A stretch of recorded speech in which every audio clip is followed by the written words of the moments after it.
What's up, ladies and gentlemen, and welcome and good afternoon. We have some breaking news out of the great Commonwealth of Pennsylvania. Today we are joined by Flying Rich and Dr. Val Fennell of GOA, Colonel Dr. Val Fennell. Would we know anybody that's smart in Pennsylvania that could comment on this? I might be a colonel, a doctor, maybe. Let me preface this that I'm not an attorney, okay? So, but I'll do the best I can. Okay, let me just preface this by saying this was a challenge that Pennsylvania that Philadelphia brought up to the Pennsylvania Supreme Court, and it basically Philadelphia was saying that the Pennsylvania firearms preemption law was unconstitutional, and they have now lost. Yes, right. It was Crawford versus Pennsylvania, Commonwealth of Pennsylvania. Basically, they sued the General Assembly for failure to enact gun control, right? And they tried to argue that this was somehow unconstitutional, somehow wrong. And it was a unanimous decision in a Supreme Court with an overwhelmingly Democrat majority, I might add. Yeah, I was about to say the Supreme Court of Pennsylvania in recent years have went far left. Right, and so let me just make it clear to all your viewers: it's not that the Democrats on the Pennsylvania Supreme Court don't support gun control. I think they do, but they believe that it should be done by the legislature. And the reason is we have a preemption statute on the books, in Title 18, Section 6120, which is our preemption statute. And in the past, our Supreme Court has ruled that firearms have field preemption. In other words, the entire field, the entire aspect of regulating firearms is within the purview of the General Assembly, not within municipalities, not within counties or anything, or any political subdivision of the Commonwealth. So there's a couple of things that play into that. One is the Dillon rule, okay, and I think we're a Dillon rule state. And the other thing is explicitly in statute, it's Title 18, 6120. And the reason is local governments are a creation of the state government. And so they don't have the ability to legislate or use ordinances contrary to anything that the state would do. So there's that. But then 6120 is pretty clear that local governments cannot regulate firearms in any manner. So the Supreme Court in the past has upheld that, and they basically just did the same thing again in this Crawford case. They struck it down. I'll read you one of the quotes in the decision. It says, "It is axiomatic that in exercising our power of judicial review, we cannot use it as a means to substitute our own public policy judgments for those of the General Assembly." And GOA filed 2 amicus briefs in this case. I believe we were the first pro-gun organization to do so. Other ones came on board later. So there were multiple organizations that filed amicus briefs, but GOA filed 2 amicus briefs in this case, and right from the start. So we consider this a victory, for gun owners.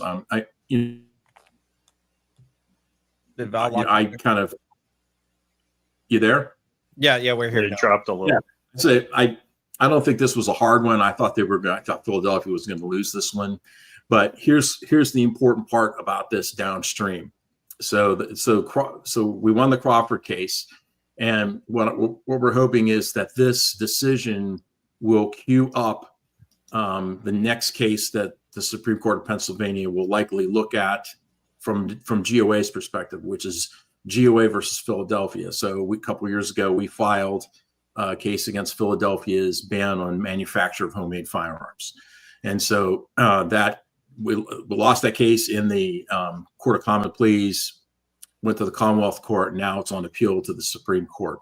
So this could be a sign that the Supreme Court is set to rule in our favor. I know it's always hard to predict what the court's going to do.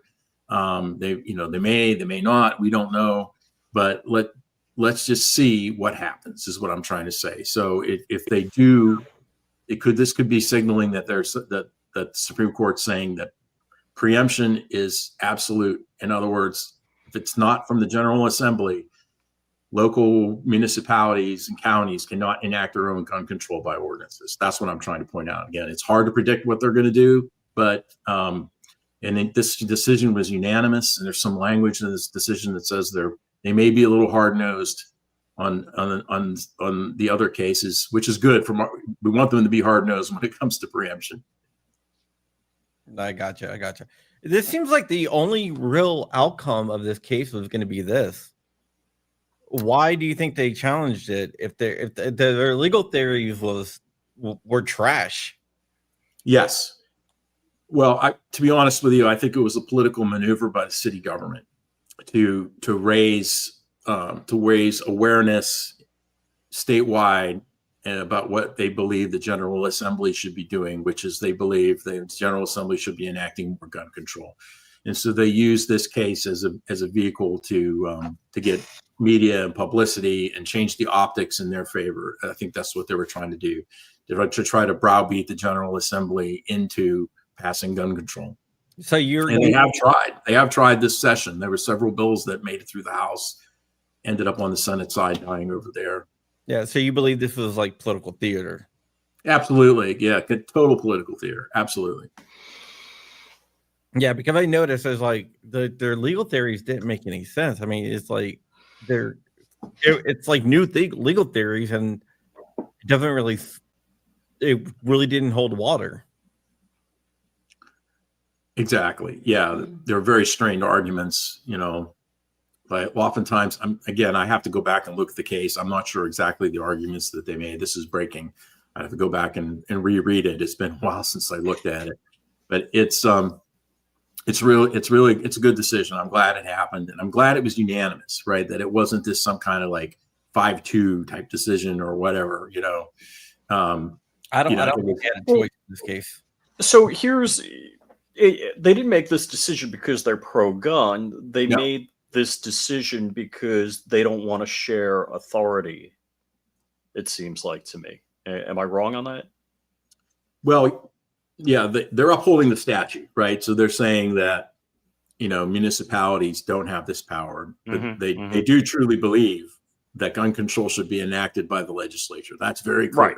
Yeah. You can read their conclusion. Right. It basically they say that it's a serious problem, and is it a health problem? No, basically it's an undeniable tragedy. It's a serious problem, and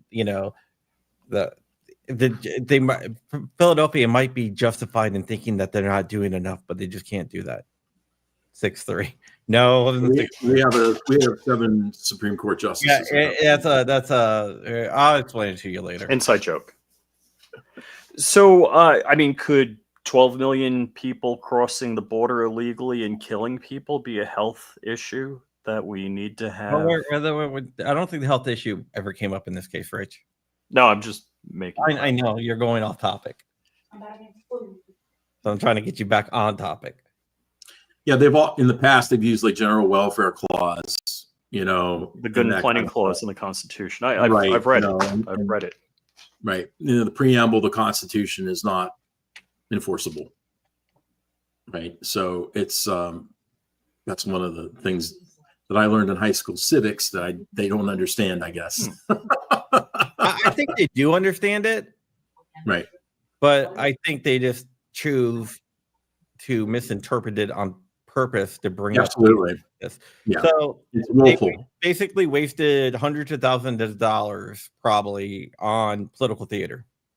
Philadelphia's taxpayers' money, and the taxpayers of Philadelphia really need the money to go other places because Philadelphia isn't doing too well. So let's bring this home to what the real problem is in Philadelphia. Although the murder rate has decreased this year over previous years, which is good. But the real problem in Philadelphia is a prosecution problem. It's DA Larry Krasner, Soros-funded DA Larry Krasner, and his unwillingness to prosecute criminals, right? And so if you don't prosecute crime, you guess what? You get more of it, all right? Then this is not a hard thing to figure out, right? And they turn around and it's like they always default to gun control. Well, look, I can tell you from, I've been in Pennsylvania as the state director for GOA since 2019. I was born and raised here, and I can tell you what what's changed recently is now people who live in Philadelphia, in places in Pittsburgh, right? People who are gun owners for the first time are now saying, look, we can't count on the police to protect us. It may be 5-10 minutes, when seconds count, we can't wait for a response for 5 to 10 minutes. So we're seeing a new demographic now of inner city people, and even some suburban people, suburban women, inner city people who now want to own firearms to protect themselves. And this is great. It's fantastic because now what's happening is that the traditional constituents of the left-wing radical Democrats in Philadelphia are having more and more of their constituents who want to own a gun to protect themselves. So this is the only thing that in the end is going to change their opinion about whether they're going to push for gun control or not, is their own constituents start reaching out to them. Because you're talking largely Democratic districts. And it is working. If you look, Kamala Harris went from, the individual does not have a right to bear arms in 2008 to, I love my Glock in 2024. Right. And it is shifting. I was looking at one of the fastest demographics of gun owners are liberal gun owners. And apparently again. Yeah. And after the election. Well, yeah. Well, one of the things that I think happened was COVID. When COVID hit, people thought COVID and the riots. Yeah, COVID and riots. People thought they can get guns easily. Then they were like, "What the hell? It's right. It's not as easy as everyone told me it was." Point card. Yeah, and so I think that kind of backfired on them. We keep on getting these victories. And the gun owners really showed up during the last election, which I think is putting the fear of God into some of these really left-leaning people. That they're looking at it like, this might not be a winning issue anymore for us.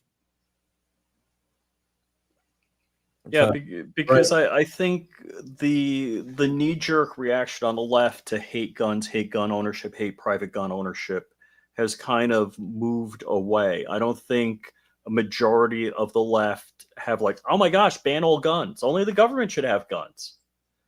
They've actually contradicted themselves on those arguments by defunding the police and all of that, all of those propaganda movements. I do want to point out that this victory, even though it involves guns, is more about the pre-emption laws across the country. They didn't do this because they like guns and they want people to have guns. This was pre-emption. This was saying just because you do not have the ability to override state law because you don't like state law. Yeah, and we have that in Florida also. and the court cannot be the legislature, right? I mean, this is the whole, like, again, once again, I go back to high school civics, right? And this whole idea that I remember they mentioned something about separation of powers. Oh, geez, right? There's an executive branch, there's a legislative branch, and there's a judicial branch, right? And so here's the city of Philadelphia. And I agree. I think they know this, and they just did this for political theater, right? But still, they did it. And they tried to sue the General Assembly to get the Supreme Court to force them to pass gun control. I mean, talk about a case that just violates the basic principles of the separation of powers right from the start. That alone makes the whole thing unconstitutional, right? The only power in the legislature, the only power to make law is in the legislature. And guess what? The legislature can't make gun control laws because Article 1, Section 21 of the Pennsylvania Constitution says the right of the people to bear arms in defense of themselves and the state shall not be questioned. Okay, it says shall not be questioned. Yeah, and we don't even have a militia clause in our version of the Second Amendment in Pennsylvania. There's no militia clause. It just says flat out the right of the people to bear arms, the right to bear arms in defense of themselves and the state shall not be questioned. So guess what? The legislature can't do it either. All right. So this is our position at GOA, right? But what the Supreme Court did get right was the fact that statutorily, municipalities and counties, any political subdivision within the Commonwealth cannot pass any gun control. There is field preemption, and that goes back to the Ortiz case. You know what the Virginia Constitution says, right? Refresh my memory. That a well-regulated militia composed of the body of the people trained in arms is proper, natural, and safe defense of a free state. Therefore, the right of the people to keep and bear arms shall not be infringed. That standing armies in time of peace should be avoided as dangerous to liberty, and that in all cases, the military should be under strict subordination and governed by the proper civil power. Basically saying that it was saying, the right of the people shall not be infringed, but we can infringe on the rights of the military. Yeah. Was there a military industrial complex back then that they were afraid of? No, Washington was. Damn cannon makers. Yeah. But you know who the first contractor was in the federal government, right? Back in the 1776 era, 77. You know who it was? Who? Halliburton? Betsy Ross. She was contracted to make flags. And the reason is she violated all the rules of heraldry. If you look at flags and heraldry, stars on them are in something called a mullet, right? M-U-L-E-T, maybe M-U-L-E-T. Like Joe Dirt? They're 5-point stars. Or no, I'm sorry, they're cut in a different way, maybe 7-point, but they're mullets. There's like multiple points on them going around, right? And what Betsy Ross did is she was able to fold a piece of fabric, right, and make one cut, and she made this 5-pointed star that looks different. And it violated all the rules of heraldry, but she was more efficient. So in true American fashion, she changed the rules and then gave her the contract. So she was like the first contractor to make flags. Oh, cool. Anyway, that's just, So sure. It wasn't Halliburton. No, it wasn't Halliburton. No, but Ross Burton. Blackwater, when Blackwater was around. Well, there were privateers, so. Oh yeah, there were privateers. Absolutely. John Paul Jones got started that way. That's one of my favorite correspondences about. Can I have a cannon on my ship? Of course you can. All right, guys. That's it. Just wanted to update everyone of what's going on in the great Commonwealth of Pennsylvania. So just stay tuned. We don't know what's going to happen with the others. There's a couple other preemption cases floating around out there. We really need to wait to see how the Supreme Court's going to come down. We need to really wait to see, are they really going to take this refreshingly hard-nosed approach in Crawford and apply it to the other cases. So that's still up in the air. So that's what we got to watch for. Yeah, I'm surprised that when it was unanimous. Yep. I mean, I know the legal theory is way out there, but I figured someone would jump on their activism and rule for Philadelphia, but they didn't. Right. It's a good sign. Mm-hmm. All right. We'll see what the other cases do. Thank you guys so much for joining us. You're thank welcome. you, Val, for jumping on. It really helped us out here. And I think the people got a lot out of it. So we'll see you guys later. And I will say bye.